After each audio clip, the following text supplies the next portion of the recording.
नमस्कार दोस्तों, मैं हाजिर हूं झारखंड के प्रमुख समाचार पत्रों में छपी गढ़वा पलामू समेत 24 जिलों की चुनिंदा बड़ी खबरों के साथ।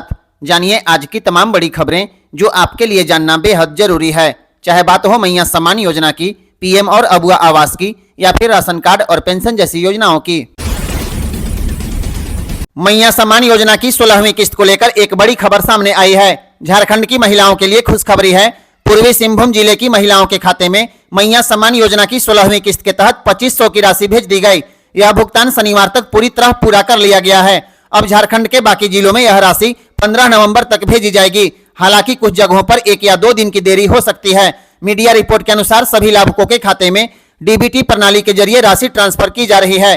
जिन महिलाओं को पिछली बार 15वीं किस्त की राशि नहीं मिली है, उन्हें इस बार 5000 रुपए एकमुश्त राशि दी जाएगी। अगर आपका बैंक खाता आधार और डीबीटी से लिंक है तो तैयार रहिए, बहुत जल्द आपके खाते में 16वीं किस्त के 2500 रुपए पहुंचने वाला है। झारखंड के अमीर राशन कार्डधारियों के लिए बुरी खबर। फर्जी गरीबों पर सरकार ने नकेल कसना शुरू कर दिया है। जांच में अयोग्य पाए जाने के बाद गढ़वा जिले में 48,241 लोगों के राशन कार्ड रद्द कर दिए गए। इनमें वैसे लोग शामिल हैं जिन्होंने नया मकान खरीदा है, महंगी कार ली या फिर जमीन का प्लॉट लिया, इसके बाद भी लाल कार्ड से सस्ता अनाज उठा रहे थे। अब प्रशासन ने सख्त एक्शन लेते हुए 17,664 राशन कार्ड पूरी तरह निरस्त कर दिए हैं। इसके साथ ही उन लोगों के नाम भी काटे गए हैं जो पिछले 6 महीने से जन वितरण प्रणाली से अनाज नहीं उठा रहे थे। जिला आपूर्ति पदाधिकारी देवानंद राम के मुताबिक यह कार्रवाई 1 अप्रैल 2025 से लेकर 11 नवंबर तक चली है। अब इन जगहों पर योग्य और जरूरतमंद लोगों को शामिल किया जाएगा। मतलब साफ है, झारखंड में सिर्फ वास्तविक गरीबों को ही अब राशन का लाभ मिलेगा। झारखंड में राशन लाभुकों के लिए बड़ी खबर सामने आई है। अब ई-केवाईसी का झंझट खत्म हो गया। राशन कार्डधारियों को किसी दस्तावेज की जरूरत नहीं पड़ेगी। बस ई-पोस्ट मशीन पर अंगूठा लगाइए और आपका ई-केवाईसी अपने आप अपडेट हो जाएगा। आपको बता दें, यह सुविधा स्मार्ट पीडीएस 2025 सिस्टम के तहत शुरू की गई है। सितंबर 2025 से यह व्यवस्था पूरे राज्य में लागू है। पहले लोगों को ई-केवाईसी के लिए राशन डीलर और सरकारी दफ्तर के चक्कर काटने पड़ते थे, लेकिन अब यह प्रक्रिया पूरी तरह ऑटोमेटिक हो गई। आपको बता दें, ई-केवाईसी कराने के लिए अब राशन कार्डधारियों को कोई दस्तावेज देने की जरूरत नहीं पड़ेगी। अंगूठा लगाते ही ई-केवाईसी स्वतः अपडेट हो जाएगा।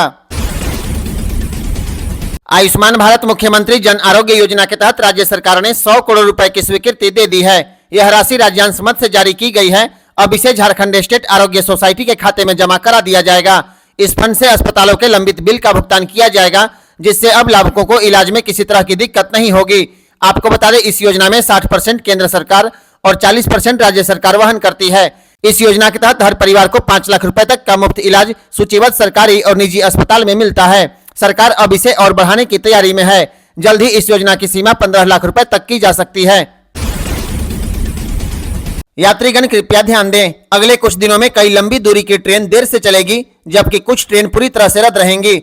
दुर्गापुर स्टेशन पर नॉन इंटरलॉकिंग काम होने से ट्रेन का शेड्यूल गड़बड़ा गया है। 21 से 24 नवंबर के बीच धनबाद होकर गुजरने वाली कई एक्सप्रेस ट्रेन विलंब से अपने गंतव्य पर पहुंचेगी। 21 नवंबर को जम्मू तवी कोलकाता एक्सप्रेस, 22 नवंबर को अजमेर सियालदह एक्सप्रेस और 23 नवंबर को हावड़ा जबलपुर शक्तिपुंज एक्सप्रेस देर से चलेगी। 22 और 23 नवंबर को ब्लैक डायमंड एक्सप्रेस, 24 नवंबर को कोलफील्ड एक्सप्रेस रद्द रहेगी। राहत की खबर यह है कि पहले से रद्द की गई शिप्रा एक्सप्रेस, वंदे भारत और राजधानी एक्सप्रेस अब अपने निर्धारित समय पर चलेगी। रेलवे ने यात्रियों से अपील किया है कि ट्रेन पकड़ने से पहले टाइम टेबल जरूर चेक करें। स्टेशन पर अनावश्यक भीड़ से बचने की अपील की है। धन्यवाद। झारखंड के शहरी क्षेत्रों में अब कुत्ता और बिल्ली पालने वालों को नगर निकाय में पंजीकरण कराना अनिवार्य हो गया है। सुप्रीम कोर्ट के आदेश के बाद झारखंड नगर विकास विभाग ने सभी निकायों को सख्त निर्देश जारी कर दिया। गढ़वा नगर परिषद ने इसकी आम सूचना भी जारी कर दी। अब जो लोग पालतू कुत्ता या बिल्ली का रजिस्ट्रेशन नहीं कराएंगे, उनके खिलाफ झारखंड नगर पालिका अधिनियम 2011 के तहत कार्रवाई होगी। शुल्क भी तय कर दिया गया है। साधारण लोगों के लिए 100 रुपए और व्यावसायिक या प्रजनन के लिए 1000 रुपए निर्धारित किया गया है। रजिस्ट्रेशन के समय मालिकों को पहचान पत्र, टीकाकरण प्रमाण पत्र और पालतू कुत्ता या बिल्ली का फोटो साथ लाना होगा। सुप्रीम कोर्ट ने यह कदम देश भर में कुत्तों के हमले और बढ़ती घटनाओं को रोकने के लिए उठाया है। रांची नगर निगम के अनुसार यहां पर करीब 25,000 पालतू कुत्ते हैं, लेकिन रजिस्ट्रेशन अब तक 1000 का ही हो पाया है। अब बंध्याकरण और पंजीकरण दोनों पर जोर दिया जा रहा है। ऐसे में अगर आपके पास पालतू कुत्ता या बिल्ली है तो नगर निकाय में जाकर जल्द रजिस्ट्रेशन करा लीजिए, नहीं तो आपके ऊपर जुर्माना लग सकता है। झारखंड में शिक्षा व्यवस्था अब किसी की मनमानी से नहीं बल्कि नियम से चलेगी। राज्यपाल संतोष कुमार गंगवार ने झारखंड व्यवसायिक शिक्षण संस्थान शुल्क विनियमन विधेयक 2025 को मंजूरी दे दी। अब कोई भी निजी कॉलेज मनचाहा फीस नहीं ले पाएगा। कैपिटेशन फीस, मुनाफाखोरी और बेतुका शुल्क सब पर रोक लग जाएगी। राज्य सरकार इस कानून के तहत एक शुल्क निर्धारण समिति बनाएगी, जिसकी अध्यक्षता हाईकोर्ट के रिटायर्ड जज करेंगे। उल्लंघन करने वाले संस्थानों की मान्यता रद्द हो जाएगी और उन पर 20 लाख रुपए तक का जुर्माना भी लगाया जाएगा। यह नियम engineering, medical, nursing, pharmacy, MBA, BEd और LLB जैसे सभी कोर्स पर लागू होगा। सरकार का कहना है, छात्र और अभिभावकों को लूट से बचाना ही सरकार का मकसद है। राज्यपाल की ओर से स्वीकृति के बाद अब राज्य सरकार द्वारा नियमावली तैयार की जाएगी। इसके साथ ही गजट जारी होते ही यह कानून झारखंड में लागू हो जाएगा। झारखंड में विधायक फंड घोटाले का दावा करने वाले एक प्रार्थी को झारखंड हाईकोर्ट से बड़ा झटका लगा है। झारखंड हाईकोर्ट ने विश्रामपुर विधानसभा क्षेत्र में विधायक फंड के दुरुपयोग के आरोप पर दायर जनहित याचिका को खारिज कर दिया। मुख्य न्यायाधीश तरलोक सिंह चौहान और जस्टिस राजेश शंकर की खंडपीठ ने यह बड़ा फैसला दिया है। कोर्ट ने कहा, यह याचिका जनहित नहीं बल्कि निजी और राजनीतिक दुश्मनी से प्रेरित थी। इसके साथ ही अदालत ने प्रार्थी विनोद चौधरी पर 2 लाख रुपए का जुर्माना लगा दिया है, जिसमें से 1 लाख रुपए विधायक रामचंद्र चंद्रवंशी को और 1 लाख रुपए high court advocate clerk welfare fund में जमा करने का आदेश दिया गया है। कोर्ट ने यह भी टिप्पणी किया, जनहित याचिका दायर करने वाला व्यक्ति स्वच्छ छवि का होना चाहिए। ऐसी फर्जी याचिकाएं अदालत की कीमती समय बर्बाद कर देती हैं। इसी के साथ अदालत ने यह भी कहा है कि कोर्ट का समय असली मामलों के लिए है, न कि निजी रंजिश के लिए। झारखंड में नक्सली मोर्चे पर लातेहार पुलिस को बड़ी सफलता मिली है। JJMP उग्रवादी संगठन के 5 लाख के इनामी सब जोनल कमांडर ब्रजेश यादव उर्फ राकेश जी ने आत्मसमर्पण कर दिया। उसके साथ एरिया कमांडर अवधेश लोहरा ने भी आत्मसमर्पण किया है। दोनों पर 10 से अधिक गंभीर आपराधिक मामले दर्ज हैं। पलामू प्रमंडल के IG शैलेंद्र कुमार सिन्हा और लातेहार के पुलिस अधीक्षक कुमार गौरव के समक्ष दोनों नक्सलियों ने आत्मसमर्पण किया है। इस मौके पर IG और SP ने दोनों आत्मसमर्पण करने वाले उग्रवादियों को सम्मानित किया और उन्हें मुख्यधारा में लौटने पर स्वागत किया है।